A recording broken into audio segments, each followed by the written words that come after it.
Hey, Tom, did you do anything special with your family last weekend? Hey, Rachel. Yes, actually. We had a big birthday party for my grandmother. She turned 80. Wow, 80! That's amazing! How did you celebrate? We invited all the family over, had a big dinner, and surprised her with a cake. She was so happy she even cried. That's so sweet. I love family celebrations.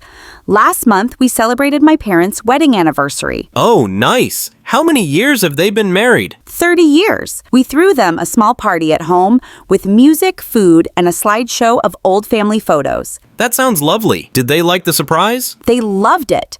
My mom even danced with my dad, which we hadn't seen in years. That's adorable. In my family, we always get together for Christmas. It's our biggest celebration. Same here. We decorate the tree, exchange gifts, and cook a lot of food together. What's your favorite Christmas tradition? I love when we all sit around the table and share what we're thankful for. And the food, of course. How about you? I enjoy the moment when we open presents on Christmas morning. The kids' faces are always so excited. Do you ever celebrate with extended family? Yes, we have a big reunion every summer. Cousins, aunts, uncles, everyone comes. We play games, have a barbecue, and just enjoy being together. That sounds like so much fun. My family does something similar on New Year's Eve. We all gather, make a lot of noise at midnight, and watch fireworks. I love fireworks. Do you have any funny or unforgettable family stories? Well, one year, my uncle tried to cook the holiday turkey, but he accidentally left it in the oven too long, and it burned. We had to order pizza instead. That's hilarious. One time at our reunion, my little cousin jumped into the pool with all his clothes on. Everyone was shocked, but it turned into a funny memory. Family celebrations are the best